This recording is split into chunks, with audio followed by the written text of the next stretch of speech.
വിശുദ്ധ മത്തായിയുടെ സുവിശേഷം 5-ാം അധ്യായം 5-ാം തിരുവചനം. ശാന്തശീലർ ഭാഗ്യവാന്മാർ, അവർ ഭൂമിയെ അവകാശമാക്കും. വചനം പഠിപ്പിക്കുകയാണ്, ശാന്തശീലർ ഭാഗ്യവാന്മാർ, അവരൊക്കെയും ഭൂമിയെ അവകാശമാക്കുമെന്ന്.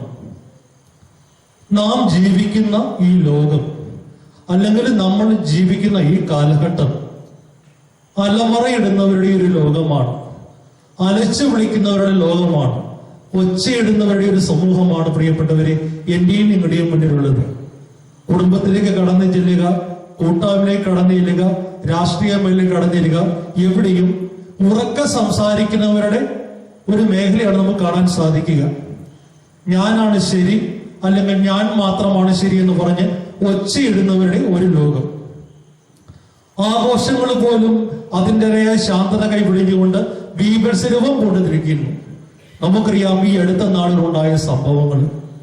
നാളത്തെ സമൂഹത്തെ നയിക്കേണ്ട യുവജനങ്ങള് ഇന്ന് അവർ ആഘോഷിക്കുന്നത് അവരുടെ ആഘോഷത്തോടെ ഒരു കുലബന്ധവുമില്ലാത്ത ട്രാക്ടർ, JCB തുടങ്ങിയ വാഹനങ്ങൾ ഉപയോഗിച്ചുകൊണ്ടാണ്. അതായത് ആഘോഷങ്ങൾ പോലും ആ ശാന്തത കൈവടിയുന്നു. അങ്ങനെ ശാന്തത കൈവടിഞ്ഞപ്പോൾ മലപ്പുറത്ത് നിന്നും തിരുവനന്തപുരത്തേക്ക് പടർന്നു ചെയ്യുന്ന ഒരു പെൺകുട്ടിയുടെ ചോരത്തുള്ളികള് ആ മണ്ണിൽ വീണു. ഇതാണ് നമ്മൾ കാണുക. അസ്വസ്ഥതപ്പെടുത്തുന്ന, ആലോചനപ്പെടുത്തുന്ന, ശബ്ദമഹിതമായ ഒരു ലോകം. ഈ ലോകത്തെ നോക്കിക്കൊണ്ടാണ് ദൈവത്തിന്റെ നിസ്തുലമായ മാറ്റമില്ലാത്ത വചനം പഠിപ്പിക്കുക, പറയുക, ശാന്തമാകുക, സൗമ്യരായിരിക്കുക, സമചിത്തത പാലിക്കുക. പലപ്പോഴും പലരും പറയാറുണ്ട്, ഈ ശാന്തത എന്ന് പറയുന്നത് ഒരു കഴിവുകേടാണ്. നമുക്കറിയാം, നാട്ടിൻപുറങ്ങളിലൊക്കെ എടുത്തു ചാടാത്ത, പെട്ടെന്ന് പ്രതികരിക്കാത്ത ആളുകളെ ഒരു കൃഷിഫലത്തിന്റെ പേര് ചേർത്ത് പറയും. നാട്ടിൻപുറത്ത് ആ വ്യക്തി ഒരു കിഴങ്ങനാണെന്ന് പറയും. എന്ന് പറഞ്ഞാൽ അദ്ദേഹം പെട്ടെന്നൊന്നും ഓവർ റിയാക്ട് ചെയ്യുന്നില്ല എന്നാണ് അതിന്റെ അർത്ഥം. എന്നാൽ പ്രിയപ്പെട്ടവരെ, വചനം പഠിപ്പിക്കുന്നു, നിങ്ങൾ ശാന്തരാണെങ്കിൽ ഭൂമിയെ അവകാശമായിട്ട് ലഭിക്കാൻ നിങ്ങൾക്ക് ആർക്കറിയുണ്ട്. ഹല്ലേലൂയ. വചനത്തിലൂടെ കടന്നു പോകുമ്പോൾ ഈ ലോകത്തിലെ ഏറ്റവും സൗമ്യനായ ഒരു വ്യക്തിയായിട്ട്, ഏറ്റവും സൗമ്യനായ ഒരു വ്യക്തിത്വമായിട്ട് വചനം പഠിപ്പിക്കുക മോസസിനെയാണ്. മോശയെ സംഖ്യാപുസ്തകം 12-ാം അധ്യായത്തിന്റെ 3-ാം തിരുവചനം ഇങ്ങനെ പഠിപ്പിക്കുകയാണ്. കർത്താവ് അത് കേട്ടു, മോശ ഭൂമുഖത്തുള്ള എല്ലാ മനുഷ്യരും വെച്ച് സൗമ്യനായിരുന്നു. ഹല്ലേലൂയ.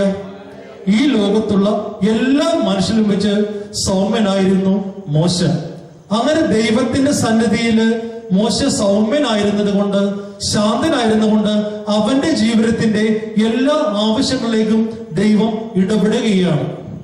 ഈ 12-ാം അധ്യായത്തിലെ ഒരു സംഭവത്തിലൂടെ ദൈവം നമ്മളെ ഇത് പഠിപ്പിക്കുകയാണ്. ശാന്തനായ മോശയ്ക്ക് വേണ്ടി, സൗമ്യനായ മോശയ്ക്ക് വേണ്ടി ദൈവം ഇടപെടുകയാണ്. പ്രിയപ്പെട്ടവരെ, അവിടെ വചനം പഠിപ്പിക്കുക, മോശയുടെ ഭാര്യയായി കുഷ്ഠസ്ത്രീയെ പറ്റി മിരിയാമും അഹ്റോനും മോശയ്ക്കെതിരായിട്ട് സംസാരിച്ചു. കർത്താവ് മോശ വഴി മാത്രമാണോ സംസാരിച്ചുള്ളത്, ഞങ്ങളിലൂടെയും സംസാരിച്ചിട്ടില്ലേ എന്ന് അവർ ചോദിച്ചു. അഹ്റോനും മിരിയാമും കൂടി ഇങ്ങനെ മോശയ്ക്കെതിരായിട്ട് സംസാരിക്കുകയാണ്. പ്രിയപ്പെട്ടവരെ, കർത്താവ് അത് കേട്ടു.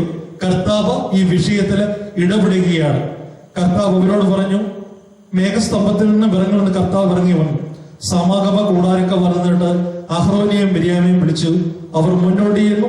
അവിടെ നരളി ചെയ്തു, എന്റെ വചനം ശ്രവിക്കുക. മോശയ്ക്ക് വേണ്ടി ദൈവം അവിടെ ഇടപെടുകയാണ്. ദൈവം അവരോട് പറയുകയാണ്, എന്റെ ദാസനായ മോശയുടെ കാര്യത്തിൽ അങ്ങനെയല്ല, എന്റെ ഭവനത്തിന്റെ മുഴുവൻ ചുമതലയും അവരെ ഏൽപ്പിച്ചിരിക്കുന്നു.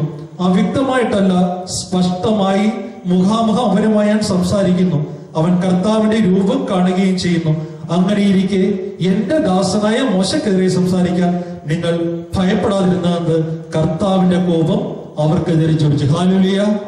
ദൈവത്തിന് മുന്നില് ശാന്തനായിട്ട് നിന്നുകൊണ്ട് മിരിയാമും അഹ്റോനും കൂടെ ഒരു നിസ്സാരമെന്ന് നമുക്ക് വേണമെങ്കിൽ കണക്ക് കൂട്ടാവുന്ന ഒരു കാര്യം മോശക്കെതിരായിട്ട് ഒന്ന് പെറുപെടുത്തപ്പോൾ, പ്രിയപ്പെട്ടവരെ, ദൈവം അവിടെ ഇടപെടുകയാണ്. ലോകത്തിന്റെ മുന്നില്, സമൂഹത്തിന്റെ മുന്നില് നമ്മൾ ശാന്തരായിട്ടിരിക്കുമ്പോ, നിസ്സംഗരായിട്ടിരിക്കുമ്പോ ഒരുപക്ഷെ ലോകം പറയും അവനൊരു കഴിവുകെട്ട വ്യക്തിയാണ്, പ്രതികരിക്കാൻ കഴിവില്ലാത്തവനാണെന്ന് ഒരു വിഷയം പറയുന്നുണ്ടാകാം. നിന്റെ ജീവിത പങ്കാളിയാല്, നിന്റെ മക്കളാല്, നിന്റെ മാതാപിതാക്കളൊക്കെ ഇങ്ങനെ പറയപ്പെടുന്നവരുണ്ടാകാം. നിന്റെ സുഹൃത്തുക്കൾ പറയുമായിരിക്കും, നീ ഒരു നിസ്സംഗരായിട്ടിരിക്കുന്ന വ്യക്തിയാണ്, ഒരു ചൂടില്ലാത്തവനാണ്, ഒന്നും പ്രതികരിക്കാത്തവനാണെന്ന്. എന്നാൽ പ്രിയപ്പെട്ടവരെ, ശാന്തനായി ഇരിക്കുന്നവർക്ക് ദൈവത്തിന്റെ സന്നിധിയില് ഒരു വലിയ സ്ഥാനമുണ്ടെന്ന് ഈ വചനത്തോടെ പ്രിയപ്പെട്ടവരെ പഠിപ്പിക്കുകയാണ്. ശാന്തനായ മോശയ്ക്ക് വേണ്ടി ദൈവം അവിടെ ഇടപെടുകയാണ്. ഹല്ലേലൂയ. വീണ്ടും വചനത്തിലൂടെ കടന്നു പോകുമ്പോ ഇങ്ങനെ ശാന്തമായിട്ട് തന്റെ ജീവിതത്തെ കണ്ട ഒറ്റൊരു വ്യക്തിയെ നമുക്ക് പരിചയപ്പെടാൻ സാധിക്കും. തന്റെ ജീവിതത്തില് ഒരു മനുഷ്യന് സഹിക്കാവുന്നവന്റെ അങ്ങേയറ്റം സഹനങ്ങൾ അവന്റെ ജീവിതത്തിൽ അവൻ അനുഭവിച്ചു. ദുഃഖങ്ങളുടെ, ദുരിതങ്ങളുടെ, സങ്കടങ്ങളുടെ, കഷ്ടപ്പാടുകളുടെ ഒരു ഘോഷയാത്ര തന്നെ അവന്റെ ജീവിതത്തിൽ ഉടനീളം ഉണ്ടായി. എല്ലാവരും അവനെ ശപിച്ചു. അവന്റെ സുഹൃത്തുക്കൾ പോലും അവനെ വിട്ടുപോയി. അവന്റെ ജീവിത പങ്കാളി അവനോട് പറഞ്ഞു, ഹേ മനുഷ്യ, ഇനിയും എന്തിനാണ് നിങ്ങൾ ദൈവത്തെ ആരാധിക്കുന്നത്? ദൈവത്തെ മറന്നിട്ട് പോയി ചാവുക. പ്രിയപ്പെട്ടവരെ, ജോബിന്റെ ജീവിതത്തിൽ ഉണ്ടായ സംഭവങ്ങളാണിത്. അവന്റെ സമ്പത്തില്, അവന്റെ ഐശ്വര്യത്തില് അവനോടൊപ്പം ആ സുഖങ്ങളിലൊക്കെ പങ്കുചേർന്ന വ്യക്തിയായിരുന്നു ജോബിന്റെ ഭാര്യ. എന്നാൽ ജോബിന്റെ ജീവിതത്തിൽ ഒരു കുറവ് വന്നപ്പോൾ, ഒരു സഹനം വന്നപ്പോൾ, ഒരു സങ്കടം വന്നപ്പോൾ അവനെ അവന്റെ ഭാര്യ പോലും പഴിക്കുകയാണ്. ജോബിന്റെ ജീവിതത്തിലെ ശാന്തതയെക്കുറിച്ച്, സൗമ്യതയെക്കുറിച്ച് നമ്മൾ മനസ്സിലാക്കണമെങ്കിൽ നമ്മൾ ജോബിന്റെ പുസ്തകത്തിലൂടെ കടന്നു പോകണം. എത്രമാത്രം ജോബ് ദൈവത്തോട് നീതി പുലർത്തി തന്റെ സഹനത്തെ ഏത് രീതിയിലാണ് പോസിറ്റീവായിട്ട് ജോബ് കണ്ടെന്നറിയണമെങ്കിൽ നമ്മൾ ജോബിനെ കുറിച്ച് അറിയണം. ജോബിനെ കുറിച്ച് വചനം പഠിപ്പിക്കുന്നത് പൗരസ്ത്യ ദേശത്തെ ഏറ്റവും വലിയ സമ്പന്നനായിരുന്നു ജോബ്. അവൻ 7000 ആടുകളും 3000 ഒട്ടകങ്ങളും 500 ജോഡി കാളകളും 500 പെൺകഴുതകളും എണ്ണമറ്റ ദാസന്മാരുണ്ടായിരുന്നു. ഹല്ലേലൂയ. എന്ന് പറഞ്ഞാല് ഇന്നത്തെ കാലഘട്ടത്തിൽ നമ്മൾ പറയുമ്പോൾ ഒരു വലിയ കോടീശ്വരനായിരുന്നു ജോബ്. അന്നത്തെ കാലത്ത് ഒരു മനുഷ്യന്റെ സാമ്പത്തിക സ്ഥിതി പരിഗണിക്കുന്നത് ആടുമാടുകളുടെ കണക്കെടുത്തുകൊണ്ട്, ദാസന്മാരെ കണക്കെടുത്തുകൊണ്ടാണ്. അതുകൊണ്ടാണ് വചനം പറയുക, അങ്ങനെ വളരെ സമ്പന്നനായ ഒരു വ്യക്തിയായിരുന്നു ജോബ്.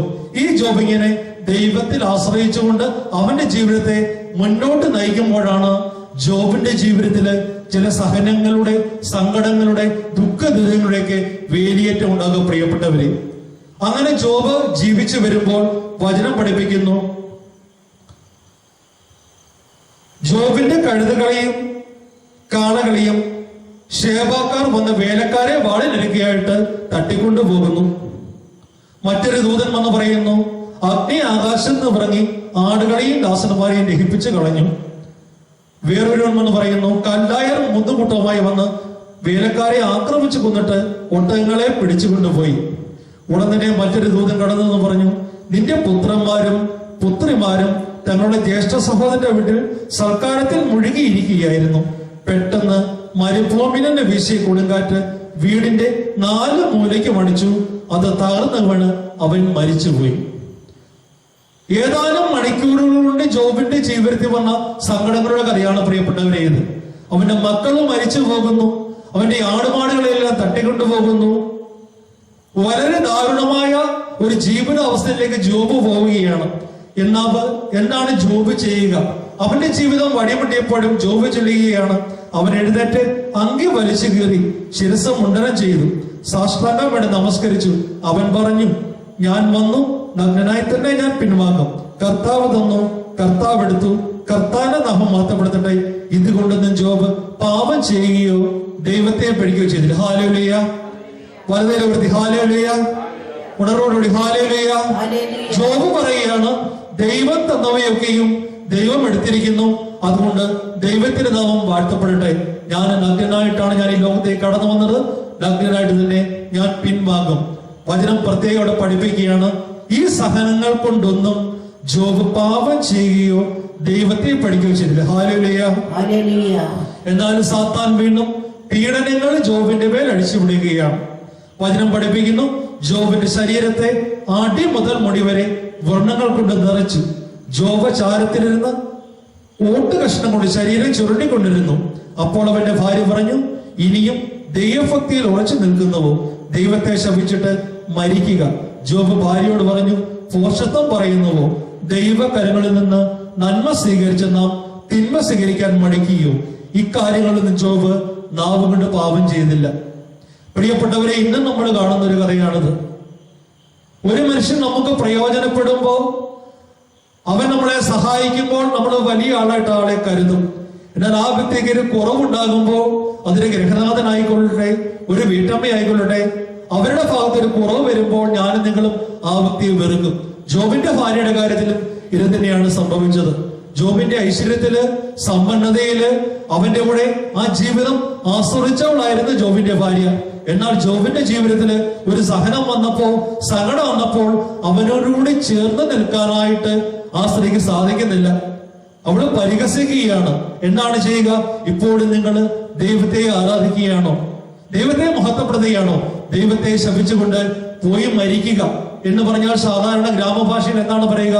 നിങ്ങളെ കൊണ്ട് ഇനിയും എനിക്കും എന്റെ പിള്ളേർക്കും പ്രത്യേകിച്ച് കാര്യമൊന്നുമില്ല, അതുകൊണ്ട് പോയി തുലയാൻ പറയുകയാണ്. പക്ഷെ വചനം അവിടെ പഠിപ്പിക്കുകയാണ്, ജോബ് ഇക്കാര്യങ്ങളിൽ നിന്നും നാവ് കൊണ്ട് പാപം ചെയ്തു. Hallelujah, hallelujah. സുഹൃത്തുക്കൾ കുറ്റപ്പെടുത്തുന്നു, സമൂഹം ഒറ്റപ്പെടുത്തുന്നു, സ്വന്തം ജീവിത പങ്കാളി പോലും വെറുക്കുന്ന അവസ്ഥയിലും ജോബ് നാവ് കൊണ്ട് പാപം ചെയ്യാനായിട്ട് പ്രിയപ്പെട്ടവരെ തയ്യാറാകുന്നില്ല. വീണ്ടും 19-ാമത്തെ അധ്യായത്തിലെ 26-ാം വചനം ജോബ് പറയുകയാണ്, എന്റെ ചർമ്മം അഴുകലിയില്ലാതായാലും എന്റെ മാംസത്തിൽ നിന്ന് ഞാൻ എന്റെ ദൈവത്തെ കാണും. ഹല്ലേലൂയ. ജോബിന്റെ ശരീരം മുഴുവൻ അഴുകി പുഴുക്കുന്ന അവസ്ഥയിലേക്ക് സാത്താൻ വിട്ടുകൊടുക്കുകയാണ്. സാത്താൻ ദൈവത്തോട് പറയുന്നുണ്ട്, അവന്റെ സ്വത്തുക്കൾ പോയത് കൊണ്ടാണ് അവൻ നിന്നെ വിളിക്കുന്നത്, അവന്റെ വസ്തുത പോകൊണ്ടാണ് നിന്നെ വിളിക്കുന്നത്. പക്ഷെ അവന്റെ ശരീരത്തിന് ഞാൻ തൊടുവാന്, പീഡ കൊടുക്കുവാന് നീ എന്നെ അനുവദിക്കുന്നെങ്കിൽ അവൻ നിന്നെ ഉപേക്ഷിക്കും. ദൈവം അത് അനുവദിച്ചു. ജോബിന്റെ ശരീരം മുഴുവൻ ദുസ്സഹമായ വേദനയാൽ ചർമ്മം മൊത്തം ഇളകിപ്പോകുന്ന അവസ്ഥയിലുണ്ടായി. പക്ഷേ ജോബ് പറയണം, പ്രിയപ്പെട്ടവരെ, എന്റെ ചർമ്മം അഴുകിയില്ലാതായാലും എന്റെ മാംസത്തിൽ നിന്ന് ഞാൻ എന്റെ ദൈവത്തെ വിളിക്കും, അവൻ എന്നോട് കരുണ കാണിക്കും. പ്രിയപ്പെട്ടവരെ, എന്റെയും നിങ്ങളുടെയും ജീവിതത്തിലും ജോബിന്റേതുപോലെയുള്ള ദാരുണമായ അവസ്ഥകൾ ഉണ്ടാകാം. സമൂഹം ഒറ്റപ്പെടുത്തുന്ന പല മേഖലകളും നമ്മുടെ ജീവിതത്തിൽ ഉണ്ടാകാം. കൂട്ടുകാർ ഒറ്റപ്പെടുത്തുന്നു, കുടുംബം ഒറ്റപ്പെടുത്തുന്നു, എല്ലാവരും നമ്മളെ കളിയാക്കുന്ന, പരിഹസിക്കുന്ന അവസ്ഥയിലും നമുക്ക് പറയാൻ സാധിക്കണം, എന്റെ ഈ അവസ്ഥയിലും എന്റെ ദൈവത്തോട് ഞാൻ ചേർന്ന് നിൽക്കും. ഈ അവസ്ഥയിലും എന്റെ ദൈവത്തെ ഞാൻ കാണും. എന്റെ ദൈവത്തിന് എന്നെ കുറിച്ചുള്ള ആ പദ്ധതിയോട് ഞാൻ ചേർന്ന് നിൽക്കുമ്പോൾ ഒരു വിടുതൽ ഉണ്ടാകും, സൗഖ്യം ഉണ്ടാകുന്ന പ്രിയപ്പെട്ടവരെ എനിക്ക് നിങ്ങൾ പറയാൻ സാധിക്കണം. ഈ ജോബ് ഇങ്ങനെ ഒത്തിരിയേറെ സഹനങ്ങൾ സഹിക്കുമ്പോൾ അവന്റെ ജീവിതത്തിന്റെ അന്ത്യം എന്തായിരുന്നു പ്രിയപ്പെട്ടവരെ? വചനം പഠിപ്പിക്കുന്നു. 42-ാം അധ്യായം 10-ാം തിരുവചനം, ജോബിനുണ്ടായിരുന്ന ഐശ്വര്യം കർത്താവ് തിരികെ കൊടുത്തു. ഹല്ലേലൂയ. സഹനങ്ങളുടെ അവസാനം, പരീക്ഷണങ്ങളുടെ അവസാനം, പ്രതിസന്ധികളുടെ ഒടുവില് അവനുണ്ടായിരുന്നതൊക്കെയും കർത്താവ് തിരികെ കൊടുത്തു. വചനം വളരെ വ്യക്തമായിട്ട് പഠിപ്പിക്കുകയാണ്, അവിടുന്ന് അത് ഇരട്ടിയാക്കി കൊടുത്തു. ഹല്ലേലൂയ. അവന്റെ ജീവിതത്തിലെ ആദ്യത്തെ സഹനം ആരംഭിക്കുമ്പോ, അവന്റെ ജീവിതത്തിലെ ആദ്യത്തെ ദുഃഖം ആരംഭിക്കുമ്പോ അവൻ എത്രമാത്രം സ്വത്തുവകൾ ഉണ്ടായിരുന്നു, സമ്പത്തുണ്ടായിരുന്നു, അവയൊക്കെയും തന്റെ ദാസനായ ജോബ് തന്നോട് ചേർന്ന് നിന്നുകൊണ്ട് തനിക്കെതിരായി ചിന്ത കൊണ്ടോ മനസ്സുകൊണ്ടോ നാവ് കൊണ്ടോ പാപം ചെയ്യാഞ്ഞതുകൊണ്ട് അവന് തിരികെ കൊടുത്തു. ഹല്ലേലൂയ. ഇരട്ടിയാണ് തിരികെ കൊടുത്തു. ആ അധ്യായത്തിന്റെ അവസാനം ഇങ്ങനെ പറയുകയാണ്, ജോബ് പൂർണ്ണ ആയുസ് പ്രാപിച്ച് വൃദ്ധനായിട്ട് മരിച്ചു. ഹല്ലേലൂയ. ഈ സങ്കടങ്ങളുടെ അവസാനം ജോബ് പൂർണ്ണ ആയുസ് പ്രാപിച്ച് പ്രിയപ്പെട്ടവരെ മരിക്കുകയാണ്. സഹനങ്ങളുടെ അവസ്ഥകളില്, സങ്കടങ്ങളുടെ അവസ്ഥകളില് ദൈവത്തോടൊപ്പം ചേർന്ന് നിൽക്കുമ്പോൾ ഒരു വലിയ വിടുതലിലേക്ക്, സൗഖ്യത്തിലേക്ക്, കൃപയിലേക്ക് പ്രിയപ്പെട്ടവരെ ദൈവം നമ്മളെ നയിക്കുമെന്ന് വചനം നമ്മളെ പഠിപ്പിക്കുകയാണ്. Hallelujah, hallelujah, hallelujah, hallelujah. വീണ്ടും പുതിയ നിയമത്തിലേക്ക് കടന്നു വരുമ്പോ ഈ ശാന്തതയുടെ, സൗമ്യതയുടെ ഏറ്റവും വലിയ പ്രതീകമായിട്ട് പ്രിയപ്പെട്ടവരെ എനിക്ക് നിങ്ങൾക്കും കാണാൻ സാധിക്കുന്നത് യേശുവിനെ തന്നെയാണ്. ഏറ്റവും വലിയ ശാന്തനായ വ്യക്തിത്വം. യേശുവിന്റെ ജനനം മുതല് കാൽവരിക്കുന്നിലെ അവന്റെ അവസാന മരണത്തിന്റെ ആ വിനാഴിക വരെ നമ്മൾ ധ്യാനിക്കുമ്പോ കോപാകാന്തനാകുന്ന, അല്ലെങ്കിൽ മറ്റുള്ളവരോട് പരുഷമായിട്ട് പെരുമാറുന്ന യേശുവിനെ നമുക്ക് കാണാൻ വളരെ ബുദ്ധിമുട്ടാണ്. എപ്പോഴും ശാന്തതയോടുകൂടി പ്രത്യുദ്ധരിക്കുന്ന യേശു. വിശുദ്ധ മത്തായി സുവിശേഷകന്റെ 11-ാം അധ്യായത്തില് ഈശോ പറയുകയാണ്, ഞാൻ നിങ്ങളെ ആശ്വസിപ്പിക്കാം, ഞാൻ ശാന്തശീലനും വിനീത ഹൃദയനുമാകിയാൽ എന്റെ ദുഃഖം വഹിക്കുകയും എന്നിൽ നിന്ന് പഠിക്കുകയും ചെയ്യും. ഹല്ലേലൂയ. ഈശോ അന്ന് ശിഷ്യ സമൂഹത്തോട്, ആ നാട്ടിലോട് പറഞ്ഞ, പ്രിയപ്പെട്ടവരെ, ഇന്ന് എനിക്കും നിങ്ങൾക്കും പഠിക്കുവാൻ ധ്യാനിക്കേണ്ടി പറഞ്ഞു തരികയാണ്. ഈശോ പറയാണ്, ഞാൻ നിങ്ങളെ ആശ്വസിപ്പിക്കാം. നിങ്ങളുടെ സങ്കടങ്ങളില്, ദുഃഖങ്ങളില്, ദുരിതങ്ങളില് ഈശോ പറയാണ്, ഞാൻ നിങ്ങളെ ആശ്വസിപ്പിക്കാം. കാരണം എന്നിലാണ് ശാന്തതയുള്ളത്, എന്നിലാണ് കാരുണ്യമുള്ളത്, എന്നിലാണ് സ്നേഹമുള്ളത്. ഈ ലോകത്തെ എല്ലാ ശാന്തതയും, എല്ലാ കാരുണ്യവും, എല്ലാ സ്നേഹവും, എല്ലാ കനിവും ഒരുപോലെ ചേർന്നിരിക്കുന്ന ഒരു വ്യക്തിത്വം മാത്രമേ ഉള്ളൂ പ്രിയപ്പെട്ടവരെ. അത് നമ്മുടെ ദിവികാരണ ഈശോയിലാണ്. ഈശോ പറയാണ്, ഞാൻ ശാന്തശീലനാണ്, വിനീത ഹൃദയനാണ്, എന്റെ ദുഃഖം വഹിക്കുകയും എന്നിൽ നിന്ന് പഠിക്കുകയും ചെയ്യുവിൻ, അപ്പോൾ നിങ്ങൾക്ക് ആശ്വാസം ലഭിക്കും. Hallelujah, hallelujah, hallelujah. യേശുവിന്റെ ഈ ശാന്ത സ്വഭാവത്തെ കുറിച്ച് പഴയ നിയമ കാലഘട്ടത്തിലെ യെശയ്യാ പ്രവാചകനിലൂടെ ലോകത്തോട് പിതാവായ ദൈവം അരുളി ചെയ്തിട്ടുള്ളതാണ്. ഇവിടെ വചനം പഠിപ്പിക്കുകയാണ് യേശുവിന്റെ ഈ ശാന്ത സ്വഭാവത്തെ കുറിച്ച്. മത്തായി സുവിശേഷകന്റെ 12-ാം അധ്യായം 17 തിരുവചനങ്ങൾ. ഇതാ ഞാൻ തിരഞ്ഞെടുത്ത എന്റെ ദാസൻ, എന്റെ ആത്മാവ് പ്രസാദിച്ച എന്റെ പ്രിയപ്പെട്ടവൻ. ഞാൻ അവന്റെ മേൽ എന്റെ ആത്മാവിനെ അയക്കും, അവൻ വിജാതീയരെ ന്യായവിധി അറിയിക്കും. അവൻ തർക്കിക്കുകയോ ബഹളം കൂട്ടുകയോ ഇല്ല, തെരുവീതികളിൽ അവന്റെ ശബ്ദം ആരും കേൾക്കുകയുമില്ല. നീതിയെ വിജയത്തിലേക്ക് നിൽക്കുന്നവരെ അവന്റെ ചതഞ്ഞ ഞാങ്ങണ ഒടിക്കുകയുമില്ല. ഹല്ലേലൂയ. തെരുവീതികളിൽ തർക്കിക്കുകയോ ബഹളം വയ്ക്കുകയോ ചെയ്യുന്ന ഒരു വ്യക്തിത്വമല്ല യേശുവിൻ്റെതെന്ന് വചനത്തിലൂടെ പ്രിയപ്പെട്ടവരെ നമ്മളെ വീണ്ടും പഠിപ്പിക്കുകയാണ്. വീണ്ടും 19-ാമത്തെ അധ്യായത്തില് വെലിയാന്യതിനായിട്ട് കഴുതിയുടെ പുറത്ത് വരുന്ന യേശുവിനെ നമുക്ക് കാണുക. ദൈവത്തിന്റെ പുത്രനായ യേശുവിന് മറ്റേത് തരത്തിലുള്ള ആഡംബരത്തോടു കൂടിയോ ആഘോഷത്തോടു കൂടിയോ ആ ജനമധ്യത്തില് ഒരു രാജാവായിട്ട് കടന്നു വരാമായിരുന്നു. അത്രമാത്രം അനുയായികള് അവന്റെ കൂടെ ഉണ്ടായിരുന്നു, അവനെ മഹത്വപ്പെടുത്തിക്കൊണ്ട്. എന്നാൽ ദൈവത്തിന്റെ പുത്രൻ ഏറ്റവും മോശപ്പെട്ടതെന്ന് കരുതപ്പെടാവുന്ന ഒരു മൃഗത്തിന്റെ പുറത്ത് കയറി തന്റെ വിനയത്തെ, എളിമയെ പ്രിയപ്പെട്ടവരെ, എന്നെ നിങ്ങളെയും പഠിപ്പിക്കാനായിട്ട് ഈശോ ഒരു വലിയ വിടുതലൂടെ കാണിക്കുകയാണ്. എനിക്കും നിങ്ങൾക്കും അനുകരിക്കുവാനാണ്. Hallelujah, hallelujah. ശാന്തനായ ഈശോ ഈ തിരുമണിക്കൂറുകൾ പ്രിയപ്പെട്ടവരെ, ഈശോ എന്നെ നിങ്ങളെയും പഠിപ്പിക്കുന്നതും ആഹ്വാനം ചെയ്യുന്നതും ഈ ശാന്തതയിലേക്ക് കടന്നു വരാനാണ്. Hallelujah, hallelujah, hallelujah. വിശുദ്ധ പൗലോസ്ലീഹ കൊളോസ്സർക്കുള്ള ലേഖനത്തിന്റെ 2-3 അധ്യായത്തില് സ്ലീഹ വളരെ വ്യക്തമായിട്ട് നമ്മളോട് ആഹ്വാനം ചെയ്യാണ് പ്രിയപ്പെട്ടവരെ. അതിനാൽ ദൈവത്തിന്റെ തിരഞ്ഞെടുക്കപ്പെട്ടവരും വാത്സല്യ ഭാജനങ്ങളും പരിശുദ്ധരുമെന്ന നിലയിൽ നിങ്ങൾ കാരുണ്യം, ദയ, വിനയം, സൗമ്യത, ക്ഷമ എന്നിവ ധരിക്കും. ഹല്ലേലൂയ. നമ്മൾ അണിയേണ്ട ആഭരണങ്ങളായിട്ട്, നമ്മുടെ സൗന്ദര്യം കൂട്ടുന്ന ഘടകങ്ങളായിട്ട് സ്ലീഹ പഠിപ്പിക്കുന്നത് ഇവയൊക്കെയാണ് പ്രിയപ്പെട്ടവരെ. കാരുണ്യം, ദയ, വിനയം, സൗമ്യത, ക്ഷമ എന്നിവരെ ധരിക്കും. Hallelujah, hallelujah, hallelujah. വീണ്ടും തിമോഥെയോസിന് എഴുതിയ ലേഖനത്തിൽ കൂടെ ദൈവത്തിന്റെ വചനം നമ്മളെ പഠിപ്പിക്കുകയാണ്. വീണ്ടും അവിടെ നിന്ന് പഠിപ്പിക്കുന്നു, നീതി, ദൈവഭക്തി, വിശ്വാസ, സ്നേഹസ്ഥിരത, സൗമ്യത എന്നിവയെ ഉന്നമിക്കുക. Hallelujah, hallelujah. തിമോഥെയോസിന്റെ 2-ാം ലേഖനത്തിന്റെ 2-ാം അധ്യായത്തിന്റെ 21-ാം വചനങ്ങളുടെ സ്ലീഹ വളരെ സ്പഷ്ടമായിട്ട് വീണ്ടും പഠിപ്പിക്കുകയാണ് പ്രിയപ്പെട്ടവരെ. മൂഢവും ബാലിശവുമായ വാദപ്രതിവാദത്തിൽ ഏർപ്പെടുക. ഹല്ലേലൂയ. മറ്റൊരു വ്യക്തിയുമായിട്ട്, അത് കുടുംബജീവിതത്തിലാകട്ടെ, കൂട്ടായ്മയിലാകട്ടെ, ജോലി സ്ഥലത്താകട്ടെ, വ്യാപാര മേഖലയിൽ എവിടെയായാലും സ്ലീഹ പഠിപ്പിക്കുകയാണ്, മൂഢവും ബാലിശവുമായ വാദപ്രതിവാദത്തിൽ ഏർപ്പെടരുത്. അവ കലഹങ്ങൾക്കിടയാക്കുമെന്ന് നിങ്ങൾക്കറിയാമല്ലോ. കർത്താവിന്റെ ദാസൻ കലഹപ്രിയനായിരിക്കരുത്, എല്ലാവരോടും സൗമ്യതയുള്ളവനും യോഗ്യനായ അധ്യാപകനും ക്ഷമാശീലനുമായി. Hallelujah, hallelujah. നീ ക്രിസ്തുവിന്റെ അനുയായി ആണെങ്കിൽ, ക്രിസ്തുവിന്റെ അനുയായാണ് പ്രിയപ്പെട്ടവരെ ക്രിസ്ത്യാനി എന്ന നാമത്തിൽ അറിയപ്പെടുക. നീ ക്രിസ്തുവിന്റെ ഒരു അനുയായിയാണെങ്കിൽ ശ്ലീഹ പറയുകയാണ്, മൂഢവും ബാലിശമായ വാദപ്രവർത്തനം ഏർപ്പെടരുത്, അവ കലഹങ്ങൾക്കിടയാക്കുമെന്ന് നിനക്കറിയാമല്ലോ. വീണ്ടും അവിടെ നിന്ന് പഠിപ്പിക്കുന്നു, എതിർക്കുന്നവരെ സൗമ്യതയോടെ തിരുത്തണം. സത്യത്തെക്കുറിച്ചുള്ള പൂർണ്ണ ബോധ്യത്തിലേക്ക് മടങ്ങി വരാൻ നൽകുന്ന അനുതാപം ദൈവം അവർക്കും നൽകിയെന്നവരാ. പിശാച് തന്റെ ഇഷ്ട നിർവഹണത്തിന് വേണ്ടി അവരെ അടിമകളാക്കിയിട്ടുണ്ടെങ്കിലും അവർ സുബോധം വീണ്ടെടുത്ത് ആ കണിയിൽ നിന്ന് രക്ഷപ്പെട്ടു. ഹല്ലേലൂയ. പ്രിയപ്പെട്ടവരെ, നമ്മളുടെ അനുദിന ജീവിതത്തില് നമ്മൾ ഏറ്റവും കൂടുതൽ ശ്രദ്ധിക്കേണ്ട ഒരു വചനഭാഗമാണിത്.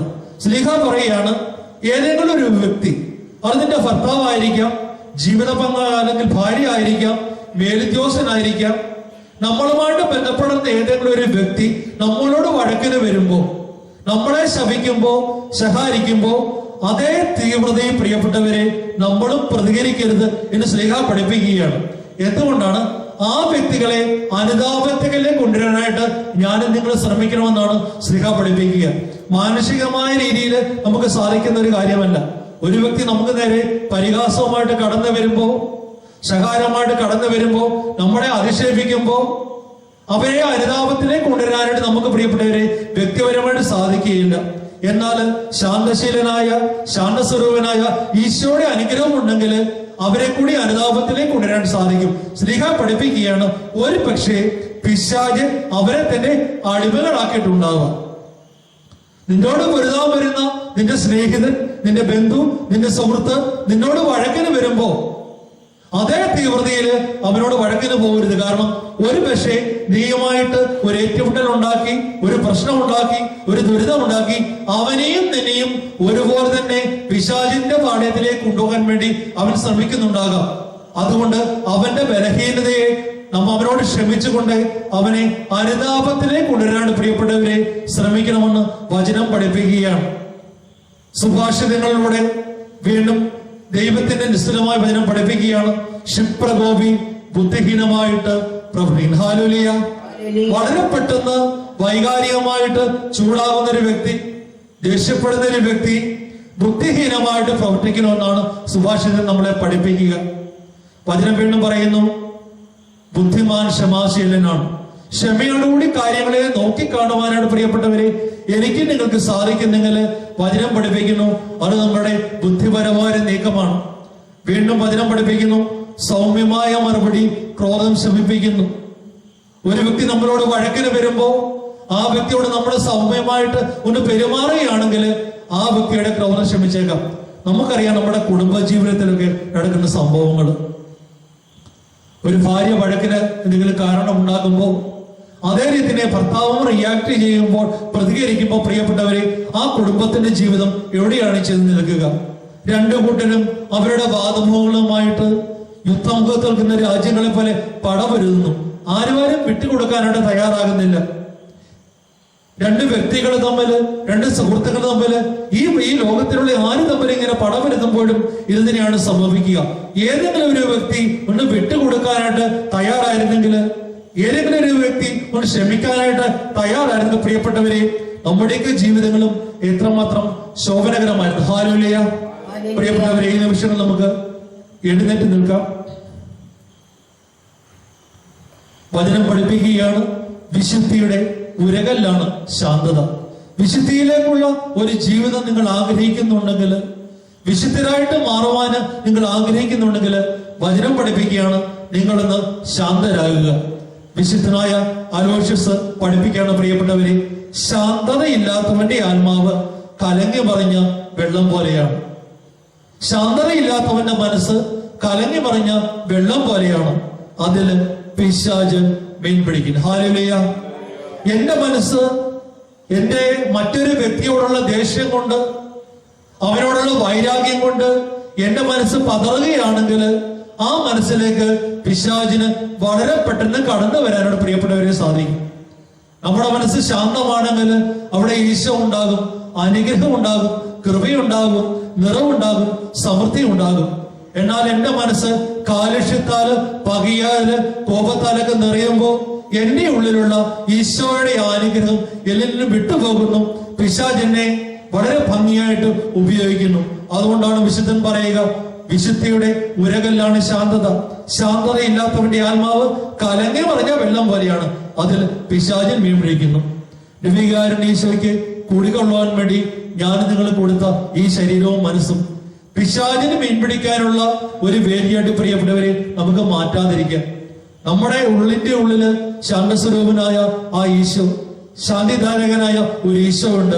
ആ ഈശോയോട് ചേർന്ന് നിൽക്കുമ്പോൾ നമ്മുടെ ജീവിതം ശാശ്വതമായ ഒരു സന്തോഷത്തിലേക്ക്, കൃപയിലേക്ക് ഒക്കെ നയിക്കപ്പെടും.